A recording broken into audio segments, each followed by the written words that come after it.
din doon. Pwede din no? Ato para mariko ana to ba.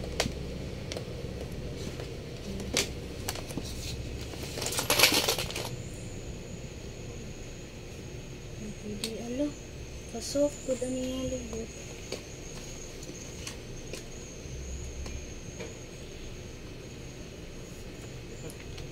Uy. Manitay ko eh. Pwede lang kamot pa babawara.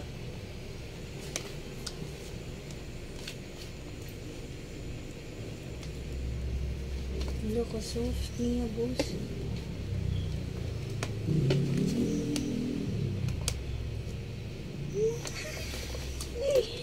Open. I-video nga zoom, boss. I-video lang kayo mo.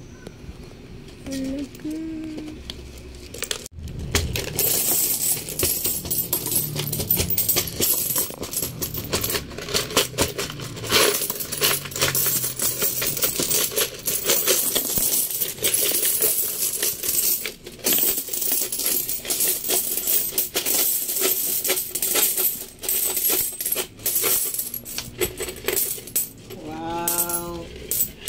Experiment.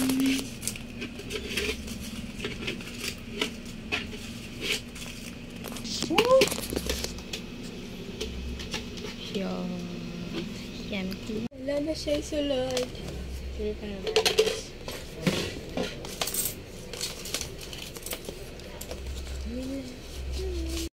Hi everyone, this is Karen Abelia and welcome back again sa ating mini vlog. So for today's video, this is to brag, not to inspire. So that is the main reason kung bakit yan yung quote natin ngayon. Kasi pag karamihan sa atin ay pag nakakita tayo ng ganito on social media ay iniisip nila agad na ang yabang naman ito, ganito.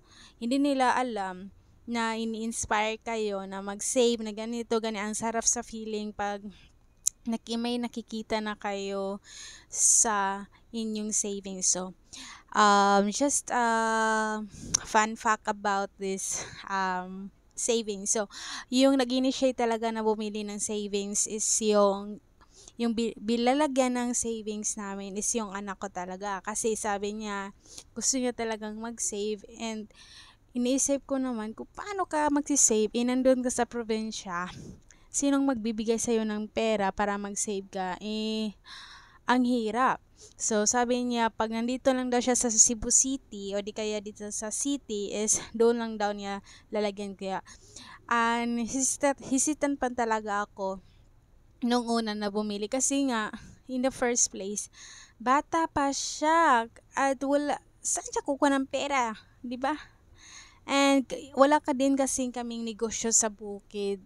And yung pera nila doon is sakto lang talaga sa pangkain nila. And parang ang dami kasing negative, mga negative na pag nagsisave ka ay merong ganito, ganyan. Parang nagsisave ka lang para sa mga emergency, ganon. So, yung mga ganon.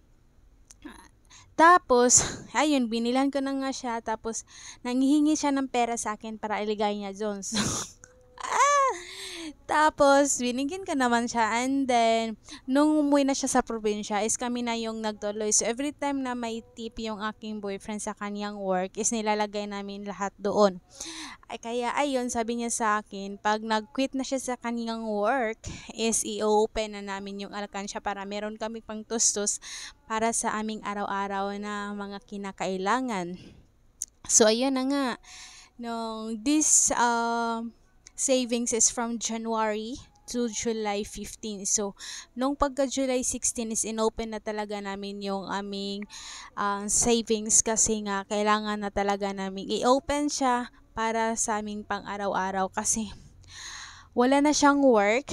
And then, meron naman din kaming konting mga income, pero not enough to support our daily needs. So, that is the main reason kung bakit namin siya inopen. At meron din kaming babayaran sa atin niya na 5K a month for 5 months. So, that is the main reason why. So, I am so sorry, Gab-Gab, na na-open namin yung alkansya mo without your presence. But, don't worry. So, magsisave naman kami ulit para ikaw, pagbalik mo dito sa cities, ikaw na din yung mag-open para maranasan mo yung um, satisfaction sa pagsisave mo. So, yun lang. So, I am just happy kasi meron talaga kaming naipon for 7 months, and I am super thankful din sa boyfriend ko kasi alam niyo ba yung pagod niya, payoff talaga yung pagod niya pagkatapos naming nabilang yung money. So, the total amount nung aming it's 5,000. I think it's 5,000. Around 6,000 na siya. Basta parang gano'n siya, nakalimutan ko na talaga kasi ngayon ko lang talaga ito ma-upload. Kaya ko lang dito ito ma-edit kasi super busy at ang daming nangyayari sa ating pamumuhay. But today, this is it finally. So I encourage everyone, especially sa mga taong gusto talagang mag-save.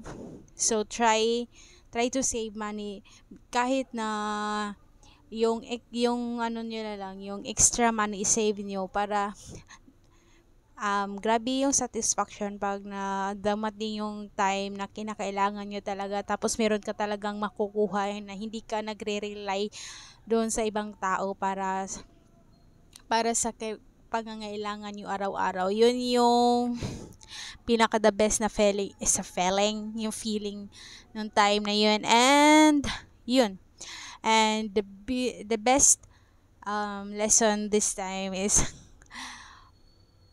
mag-save ka para sa kinabukasan mo. Parang ito sa amin, nag-save ka para sa emergency na to, kasi parang emergency alert na din kasi yung time na yun. Kasi wala na talaga kami ibang pagkukunan ng yung pang daily needs namin. Kasi nga, meron nga, yung gaya ng sinasabi ko, meron kaming extra income pero di siya enough.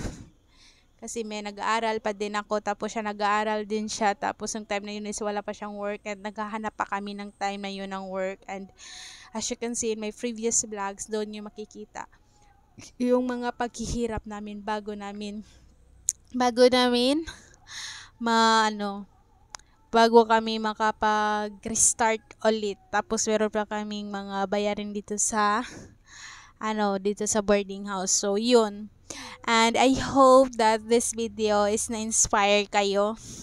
And huwag kayong dalawang isip na mag-alkansya kasi meron talaga siyang makukuha in the future, in the right moment. At napaka-satisfying ng time na yun. And mag-save kayo para sa sarili nyo. At wag nyo isipin na meron kayong sinisave para hindi nyo mauubos o makukuha agad.